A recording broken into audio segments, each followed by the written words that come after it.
Shalom Aleichem, everybody. Hope all is well. One of the important roles of a tzaddik is to help his student realize their true potential. To understand this better, we first have to understand that our neshama, our soul, is a part of God, truly. As we learn in Tanya, Nefesh Eloki zechelek Eloka mimal mamish. The godly soul is truly a part of God above.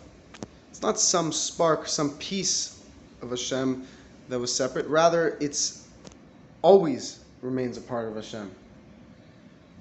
Our soul is always a part of Hashem. So, another important thing we have to understand is that only a small part of our neshama actually gets enclosed in our body. The remaining part of our soul is still completely united with Hashem above and is one with Him. And doesn't come, and we're not conscious of it. So basically, when we say that only a small part of our neshama is in our body, we mean we're only conscious of a small part of our neshama. If we were to be fully conscious of our entire neshama, then we'd be experiencing, the experience that we'd be having would be beyond words, to say the least. We'd be experiencing oneness with Hashem, complete unification with the Creator, beyond words, to say the least. So how do we draw down more of our neshama? That's the important thing we have to realize, that we're able to draw down more of our neshama. We're able to become conscious of a deeper level of our soul. We're able to become conscious of Hashem. We're able to reach a higher level of consciousness of the Creator. Because since our soul is a part of God, the more we tap into our soul, the more we're tapping into connection with God. So the way to do this is simple. The blueprint for this is Torah and mitzvahs. The Torah tells us that by learning Torah, we're connecting our intellect, right? We're connecting ourselves to the Creator, and by doing mitzvahs, we're connecting our action to God. And we're even connecting to higher than just intellect, but we'll get to that. So, the Torah actually explains to us the different ways to draw down Hashem's beyond infinite revelation, to draw down Hashem's infinite light into this finite world.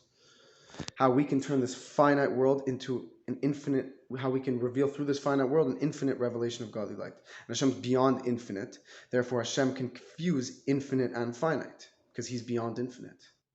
So the Torah is the way to do that.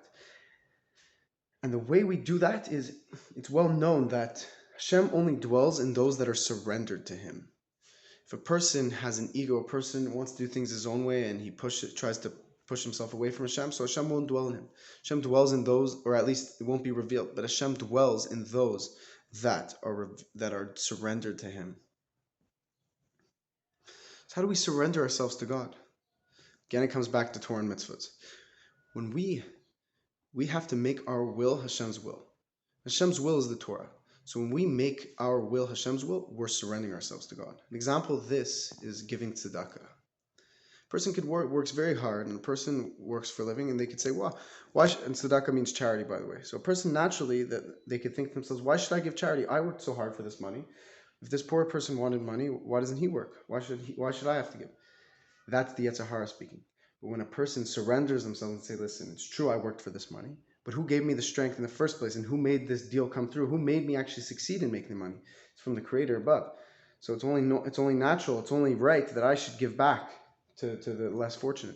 By giving back to the less fortunate, we're giving back to Hashem, and we're surrendering ourselves to Hashem, because naturally it doesn't feel so natural to want to give tzedakah. For some people it is, but for the average person it's not so natural. They have to work on it. So when a person works and pushes themselves, goes against their natural inclination and gives tzedakah and does the right thing, then they're surrendering themselves to God, and they're welcoming Hashem into their life, and then Hashem comes. Hashem is where you let Him in. It says in Deuteronomy, if you search for me, you will find me. That's what Hashem says. So how do you search for Hashem? Through Torah and mitzvahs. When we do that, we welcome Hashem into our lives, and He comes to dwell within us. And since our neshama is beyond infinite, it's one with Hashem who's beyond infinite, our neshama is a part of Hashem, so that means that there's beyond infinite potential to draw it down. No matter how high up a person gets spiritually, they can always reach higher, because Hashem is beyond infinite. So a person should never be satisfied with where they're standing spiritually. Should always aim to reach higher and higher. And therefore, There's no limit to how much we can draw down our neshama. And this is even above intellect. This is reaching a connection to God beyond logic. Logic may tell you, you worked hard for this money, don't give it to charity. But when you have a will that's above logic, your will is to connect to God, you say, it doesn't matter if I worked for this money. I want to connect to the Creator. I want to give back to Hashem. I want to give. For me, the true reward is to be able to give back to the poor person, because then I'm giving to Hashem. That's how, when we serve Hashem in a way that's beyond logic, Hashem reveals to us revelations that are above logic. And that's how we do it. And then there's no limit to how high we can reach, and we'll realize that in our finite existence, we will experience the infinite, the beyond infinite connection with the Creator. May Hashem bless you, and I hope you enjoyed this.